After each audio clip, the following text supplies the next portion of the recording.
Hello everybody, this is Addicon Podfic, back from the podfic. Today I will be reading Chapter 2 of Coral Palace, by I Did It for the Lol. Yeah,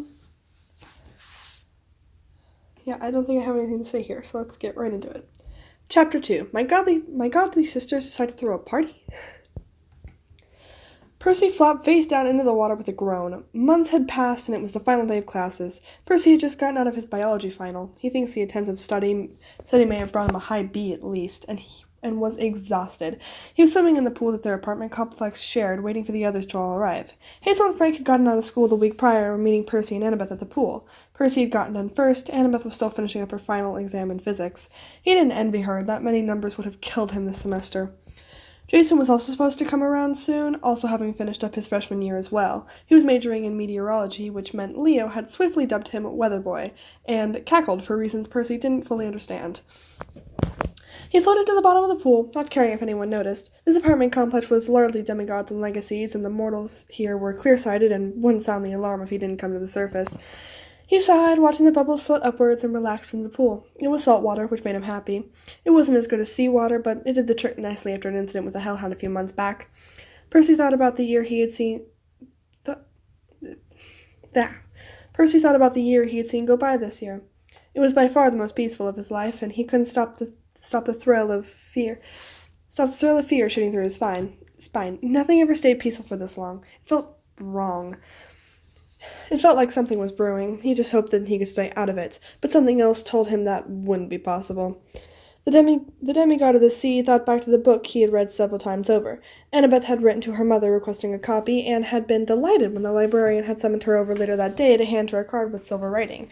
Percy couldn't read it, but Annabeth could. Deciding to spare his life, Percy chose not to step foot in Athena's precious collection, and instead stayed outside until Annabeth emerged victorious.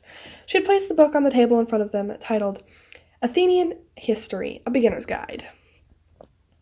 Both demigods had read the books cover to cover and sent copies to Chiron to give to the cabins to read. Soon other gods began sending cards to the librarians, and each cabin had their own copies for their parents and siblings' histories.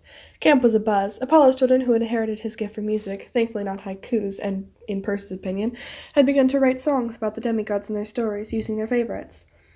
Percy still remembered first reading the lost stories of his siblings. It spoke of brothers he had never known, such as Callicleus, a young Greek boy born in a fishing village, where it seemed many of his siblings were born. This was decades after Theseus' time, and he had long since passed. The Minotaur, however, had reformed outside of the labyrinth and began terrorizing his elder brother's home when he was just a boy. Seeing his town in danger, the boy had summoned a massive wave from the water that flooded the streets, dragging the monster into the waves where it was drowned. The book goes on to describe his journey to find the training grounds, which, as far as Percy understood, was what Camp Half-Blood used to be called. It was where Chiron, trainer of heroes, lived and trained demigods for survival, and for war. Percy saw himself in the story. The Minotaur is your first monster fighting for survival, not understanding where you fit into the world. He also read the story of Atheneos, a brother of his who battled a sea serpent to protect the woman he loved, a daughter of Aphrodite, and how Aphrodite had blessed him with eternal love to her daughter, and blessed any children they had together to be those of eternal beauty. The story took a dark turn as after his children were born and grown, they became coveted by the people, and marriage proposals began arriving for their eldest daughters and sons. When they announced to the people they would allow their children to marry for love, they ran to witches, sorcerers, and monsters looking for love potions and spells. One managed to succeed and bewitched the youngest daughter, presuming that she wanted to marry for love. They approved the marriage. Shortly after, in a fit of rage, the newly married husband killed Athenasos' youngest daughter. Understandably, Athenasos drew into a rage and killed him, but the man had been a child of Zeus. Angered that one of his sons had been killed, he sent a lightning bolt down that killed Athenaeus where he stood. Poseidon had swept into a rage that destroyed 3 of Zeus's favorite cities before the council offered a formal apology. It had not done much to calm the sea god, but Zeus agreed to allow the daughter of Aphrodite and the children of Athenaeus immortality at sea. Both stories in themselves tragic, but there was one story that stuck out to him. The story of Xanth, one of his older sisters. The reason her story stuck out to him was that in the end of her demigod chapter she had become a goddess. The tale went as such. Xanth, Xanth in Greek is similar to saying golden or warm yellow. Her mother had been a princess that had fallen in love with their father, and so she ran away into the sea with him. Eventually, passion faded and she had fallen pregnant. She requested to be returned to land, but asked for somewhere safe near the water so her child could know where she came from. Poseidon agreed and sent her up in a house in a village loyal to him.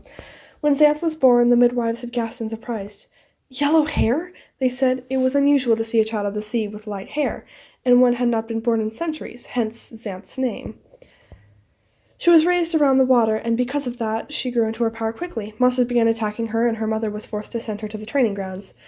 Xanth's mother had written for help, and several of Poseidon's elder sons were sent to collect her and bring her back to the training grounds. 2 died on the quest back in a sudden attack, and Xanth was finally brought to the training grounds.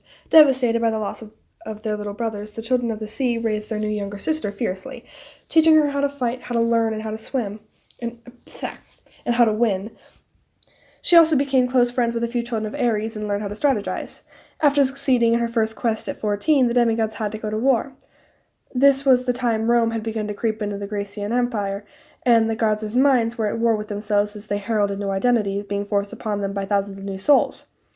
Rome, convinced Grecian life needed to cease and become one with the new order, very Star Wars in Percy's opinion, began attacking all aspects of their Greek counterparts. This included demigods. Xanth quickly proved herself a leader, rising through the ranks to sit alongside the Athena strategists at 17 years of age. She had battle prowess and was skilled at Earthshaker abilities. She could cause an earthquake that would devastate Roman legions like no other, or tsunamis that tore away their supports. No one was safe around the water if she was nearby.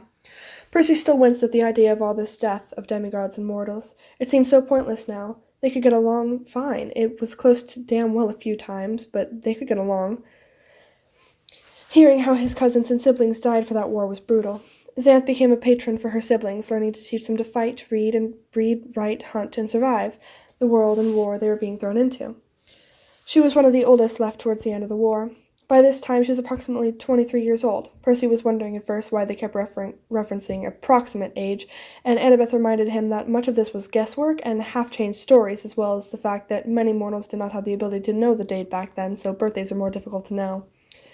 The final story in her chapter told of her ascension. She had married a mortal woman, ironically a demigod daughter of Athena, of all demigods. They had battled and fought together, and finally the war had come to a temporary lull as Romans worked to strategize and rebuild their troops. Both demigods had wanted a child, but knew that obviously if they didn't want a man's involvement, they had prayed and offered to Artemis and Apollo for their skills in pregnancy and healing. Apollo blessed them with a child of their own making, inventing this skill set on the fly. It worked, and Androna, Xanth's wife, became pregnant. While the couple was thrilled, Zeus was not. Still struggling with his Jupiter-Zeus confusion, he saw the girl ready to give birth and determined the child of 2 demigods created by another god himself would be far too powerful to be left alive. He raised his bolt and struck Androna down. Xanth had flown into a fury like no other at the loss of her wife and child. Knowing she couldn't get Zeus himself on Olympus where he was barricaded, she turned instead to the battlefield. Any son of Zeus or Jupiter that opposed her was struck down mercilessly. Any daughter who chose the same met an identical fate. Zeus decided after a few dozen of his kids died it was time to step in, and sent Ares to destroy her with a spear. Ares actually respected Xanth and Androna as they were protectors of women, which is actually one of Ares' titles. Wild, Percy knows. He intentionally threw off his aim, which struck Xanth down into the sea. The sea could not heal her, however, as Zeus had poisoned Ares' spear without him knowing. Poseidon, desperate not to lose his youngest daughter and still fighting the Neptune madness, transformed her into a goddess to save her. Zeus had been enraged, however. Ares had called the council to explain that this never would have happened without Zeus's interference. The fates agreed it was to be, and so Zeus could take no further retaliation. Xanth had not been pleased with their father, as he had known it was her intention to die and join her wife in the afterlife. And now she was stuck without her for eternity. The book briefly mentions how it took decades for her to forgive him or speak to him again, and only then did she agree to rejoin the royal family, if he vowed to never turn anyone into a mortal without their consent again. Percy had paused the story, a sister, a great warrior, and one who, in theory, was still alive today. Why hadn't he met her yet? The book chapter on her ends explaining that she took on the role in the royal family as Princess of Coral and Goddess of Tsunamis, meaning she was still around, right? Seeing Triton, seeing Rode, Ben, Kim, they had all come to meet him, so why hadn't she come around yet? He didn't know why it bothered him somewhat, but it did. He took another deep breath, looking around the bottom of the pool. Someone had joined him in the water without him noticing. Hair rose on the back of his neck. This woman did not feel mortal. A pair of woman's legs in a black bikini bottoms stood on the other end of the pool. Percy briefly noticed the golden anklet, with a single pearl strung in the center. He swam upwards, popping his head out of the water and glancing around. His friends weren't there yet. No other chairs had towels or belongings sitting anywhere. He turned his attention to the woman at the other end of the pool. She had a matching black bikini top, embellished with small pearls strung along one of the straps going around her neck. Blonde hair spilled over her shoulders, the ends dipping in the water. Her eyes were blue-green, and she was grinning at him, leaning back against the edge of the pool. Hi, Percy said, waving awkwardly at her. The woman laughed. She didn't look much older than Percy was now at 19, maybe in her early 20s. Hi, she said back, cocking her head. Percy almost groaned. This was going to be an interesting, godly conversation that was probably going to aggravate him. He moved swiftly through the water closer to her. Look, if this is a quest or some kind, I'm really not he started. It's not, she interrupted him. Now that Percy was closer, he could see a gold chain necklace around her neck, and a trident hung from the center. He blinked. Wait, are you one of my sisters? Percy asked. The woman laughed, nodding. I am. You called for me? She replied, lifting herself out of the water to sit on the edge of the pool, legs still swirling in the water. Percy furrowed his eyebrows. I didn't think I was calling for anyone, he said, looking at her pointedly. She stared back with an equally pointed gaze. Blonde hair suddenly clicked in his mind. Oh. Xanth smiled warmly at him, albeit with a hint of mischief in her tone. Nice to meet you face to face, little brother, she said. Percy's mouth dropped open a bit.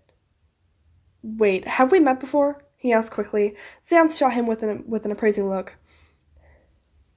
When you were young, before you were 2, and once you were 9, though I didn't take this form. This form? Yeah, this body. I can do anything I want now, look and disguise myself if I want. This is what I consider my true body. It's what I looked like right before I died, Xanthi stated calmly. But you're alive, Percy said with confusion. Xanth frowned softly. It's not the same, I suppose. I feel younger and older at the same time. Godhood changes your brain chemistry, events look different and out of focus. Everything from my demigod life was something I experienced in perfect clarity, she explained unhelpfully. Somehow it still doesn't make sense, he muttered. Xanth laughed. So, did you want anything, or? She asked. Percy raised an eyebrow. What, you don't want to spend time with me or something? He asked sarcastically. Percy regretted it slightly when Xanth winced. I would, but today I got a few things I need to set up, she said softly. Percy blushed, feeling rude. Sorry, I wasn't trying to be rude. I get it. You got godly stuff to do. Xanth shook her head in amusement at him. Well, you throwing a party out here? I get the feeling you're waiting for people. She diverted the subject. Kinda. We're really just hanging out because classes are finally over, Percy responded. Xanth nodded, looking like she was searching for something else to say. Well, do you need a beer or something? She asked, looking slightly confused. Percy couldn't help himself. He started snorting, laughing. Xanth, no!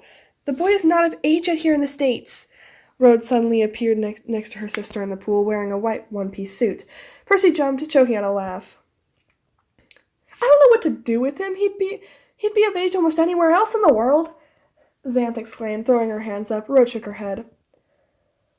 Well, hello there, Rhodes. Nice to see you. Thanks for the jump scare. What is it with you people? Percy exclaimed, flopping backwards to float across the water. Boo! A sudden voice above him caused him to jump, the water shooting upright. Kim, in a purple bikini, was a few feet away in perfect mortal form. She laughed heavily, and Xanth snickered while Rhodes chastised her for scaring Percy again. I vote for the kid gets a beer, Kim stated. He saved the world like 6 times at least. That's what I'm saying. I was drinking way before 19-ish. Xanth scoffed. And look how you turned out, Rhodes said pointedly. Xanth threw a wave at her. Look, I appreciate it, you guys, but my neighbors would not appreciate a party out here, Percy warned, waving his hands at them in a stop gesture. Well, I feel like you deserve a party. We had good parties in the old days after big events like battles and stuff, Xanth said, looking at each of her sisters. Kim and her made eye contact before turning pointedly towards Rhodes. Rhodes looked at both of them and sighed. The boy hasn't even agreed. Why are you looking at me like that? Well, if we're going to have a party, we need a good party ground, Kim said slowly, a sly smile spreading across her face. We're better than Rhodes, dear patron sister, Xanth agreed, batting her eyelashes comically, smiling at her sister. Rhoda threw her hands up in the air. Fine, if he agrees, we'll set a date. Percy's older sisters cheered, high-fiving each other. It seemed Kim may have had a tad melodramatic about the family beef she played up during the Giant War, as his sisters seemed rather comfortable with each other. Percy, would you attend a party we threw? Xanth asked, looking at him with a grin. Percy's eyes widened. This feels like either a threat or a test, he said, looking between the three goddesses. All three laughed, though Rhodes walked closer to him. You don't have to if you don't want, Percy. Anyone over 16 would be permitted to attend, so all your friends can come, Rhodes explained, placing a hand on his shoulder.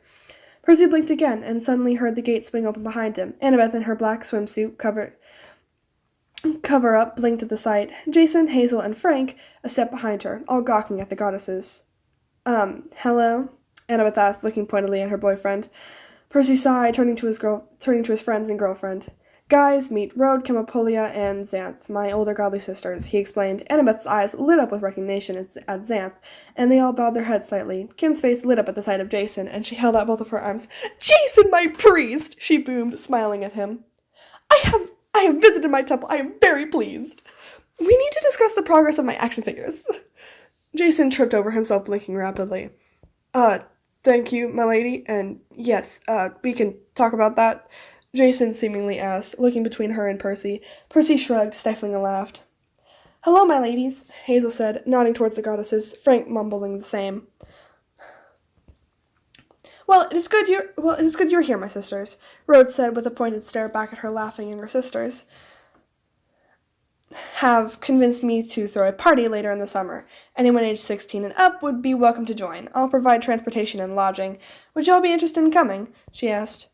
A party? Annabeth asked, confusion coloring her tone. She gave Percy a what-the-fuck look, and he shrugged once more, gesturing towards Kim and Xanth, who looked quite proud of themselves.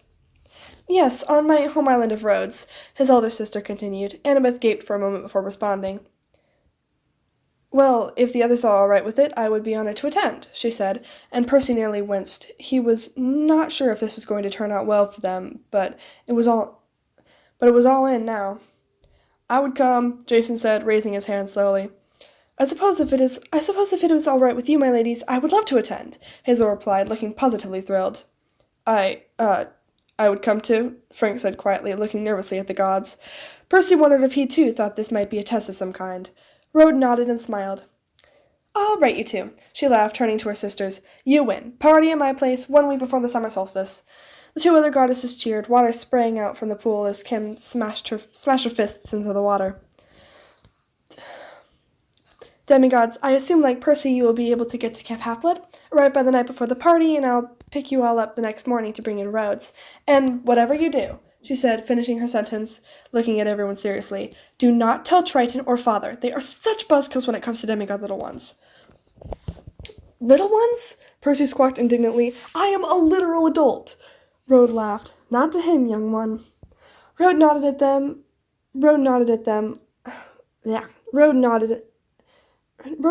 all and disappeared into a spray of sea mist. Kim laughed heartily before speaking. I'll send out the invitation to Camp Halfland, the Roman camps. Everyone will be welcome as long as they are respectful to the sea. See you mortals then! The goddess of violent sea storm said cheerfully, also disappearing into a swirl of sea spray. Xanth laughed at her sister while the demigods all turned and made eye contact with each other. All their expressions were the same. What did we just get ourselves into? Xanth noticed their worried looks and smiled at them reassuringly. Do not worry, demigods. I promise Kim will behave herself. Rhoda will not allow for anything too wild to happen in her home. It'll hopefully just be a night where you all can relax and have a good time. A night for you all to celebrate yourselves and how much you've overcome to be here. Xanth said, a weight placed over her words with that reassured Percy she was telling the truth. Well, I, for one, am very excited. Annabeth laughed, removing her cover-up and tossing it onto a nearby chair. She was in a white two-piece that Percy thought she looked incredible in. Annabeth called him biased, as he called her incredible in anything. She plopped down the rest of her belongings on the chair and eased her way into the water, wading over to be closer to Percy. The others followed her lead and began jumping into the pool. Frank and Jason had a momentary face-off as to who could create a bigger splash. Frank turned himself into a grizzly bear and won easily. Jason began bickering with him about cheating while Hazel watched on in amusement, turning back to where Annabeth had come to his side.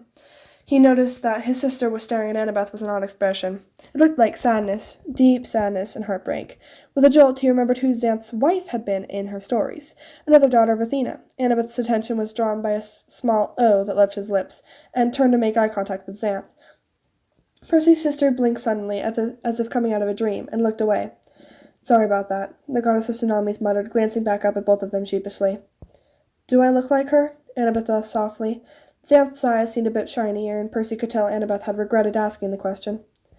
"Uncannily so," Xanth replied with a weak laugh. Xanth looked outwards, where Percy knew the sea waited. "Yes, I know," Xanth muttered, shaking her head. Percy cocked his head, as he hadn't heard anything. "Triton calls for me. We have something we need to do. He's being irritating about it, as usual," she explained to them both, standing up on the edge of the pool. "What are you headed off to do?" Percy asked, curiosity getting the better of him. "Heading to the Coral Palace, setting up a few new defense posts," Xanth said, snapping her fingers and drying herself instantly. Percy frowned, not liking the sound of that. "Why does the palace need new defense posts?" Percy asked sharply. Xanth met his gaze with a sigh. "Small skirmishes around outposts. A few old sea creatures have been disturbed with each of the recent wars. A few more escaped from the pit when the doors were bound." Xanth explained softly. Percy and Annabeth both flinched at the mention of the pit, instinctively moving a fraction closer together. "Is everything all right?" Percy asked seriously. Xanth nodded. "No mortality so far. A few injured. Setting up new defense posts gives us more time to react. Hopefully in a few months everything calms down again." Percy's older sister's head stretching. As she did, her clothes flickered into a set of ripped denim shorts, brown slides, and an oversized Hawaiian shirt in a bright floral pattern. Percy absolutely burst out laughing. "You dress just like him! Is this a family trait? When am I going to start wearing these?" Percy howled, falling into the water laughing. He popped his head out of the water to face his sister, who was throwing him the finger with a grin. "Hey, I'm lesbian. I started wearing these first. Dad copied me, otherwise he'd still be dressed like a deep-sea fisherman." She laughed, and Percy could smell a breeze of sea salt that felt amused somehow. The others chimed in with their own opinions on her shirt, as she pulled out her phone and texted someone. "All right, I'm coming," Xanth suddenly snapped, whipping her head around towards the water with a stinging glare. "Dad on a cracker, he's impatient," she muttered, snapping her fingers once more. A case of beer and seltzers sat at her feet, along with 2 pizzas. "You can have a mini party today. We'll come and get you for the real thing in a few weeks. I'll try and stop by a few times, see if I can help you all pick out a proper party wardrobe." Xanth laughed. We're minors, my lady?" Hazel asked, looking around nervously. Xanth shrugged. "I forgot this is a bigger thing to you all now. We usually started drinking somewhere around 13 or 14. My older brothers tried to make me wait until 15, but rules are rules. Complete your first quest, you get a drink," she laughed. "You don't have to accept it, but I trust you be responsible. You've been through worse than a bad hangover. And hey, if you get too drunk and really freak out, just pray to me. I'll come get you out of whatever situation you're in," she explained, nodding to them. "Thank you, Lady Xanth," Annabeth said, nodding her head with a small smile. "I really gotta get going. Take care, kids," the goddess said with one final grin, disappearing with the sound of a roaring wave. "Well, I, for one, am definitely having one," Jason said with glee. Percy laughed at him.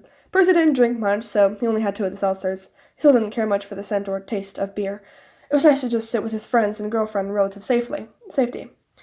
A few from the Legion came to join them, relaxing around the pool while laughing and having fun. Percy swore he spotted Dionysus in the corner for a moment, raising an eyebrow at Percy before he was gone. Parties were the wine god's domain, Percy supposed. Annabeth and him were standing in the shallows against the edges of the pool, watching a few people have a cannonball contest. Annabeth and him cheered as Frank emerged victorious once more, laughing as everyone dove into the waters. He looked at Annabeth again and met her gaze. She smiled happily at him, leaning into his side. Percy smiled softly, looking back at all the happy faces around him. School was out, they had survived another year with no quests or wars, and they had had time to rest. Percy wondered if this was what being a normal kid felt like most of the time. It was the happiest he had been in months. At that moment, relaxing in the peace his friends and family brought him simply by being there. "I can't wait to see the camp this summer," Annabeth said to his ear. Percy nodded. "I can't wait to see all our friends and tell them we got invited to a godly party," Percy laughed. Annabeth laughed lightly as well, looking back up at him. "It's going to be chaos," she remarked. Percy hummed in agreement, wrapping his arms around her. They chose to ignore the chaos of the future and instead sat in peace for the rest of the night, surrounded by friends. And that was Chapter 2 of The Coral Palace. I hope you all enjoyed. Let me just check. Oh, another fucking Duolingo. Okay. Yep. I hope you all enjoyed. This will be posted a bit earlier because I guess these chapters aren't as long as I thought they were, but I'm going to continue to try and post the series earlier because I know that they take longer, and I don't want them to come out too absurdly late. So, yeah, I'm going to be trying to record these earlier. So, anyway, hope you all have a good night or day wherever you are. Also, summer's almost here! Woo! I am very excited for one. I'm actually currently in a tank top and shorts because it is hot. It doesn't normally get hot around here, but, it's hot right now. Yeah, I live, I do not live in a very hot place, so it doesn't get very warm very often. I'd say it's probably like 80-something. It was probably like a max of like 70, 80 degrees today. And if that seems really low to you, then I don't envy you because, if that seems low, I don't envy you because it was hot. Anyway, hope you all have a good night or day wherever you are. Hope you enjoyed. As always, recommendations are always welcome. This fic was in fact a recommendation. So I will always be happy to get recommendations because it means people actually like my stuff, which always feels nice. It feels lovely to get comments and likes. Also, my best video currently has like over 2,000 views right now, and that's like just crazy to me because I never thought I would get more than a couple hundred views on anything, and now one of my videos has over 2,000. Like, this is so peak. Anyway, I believe that is it. So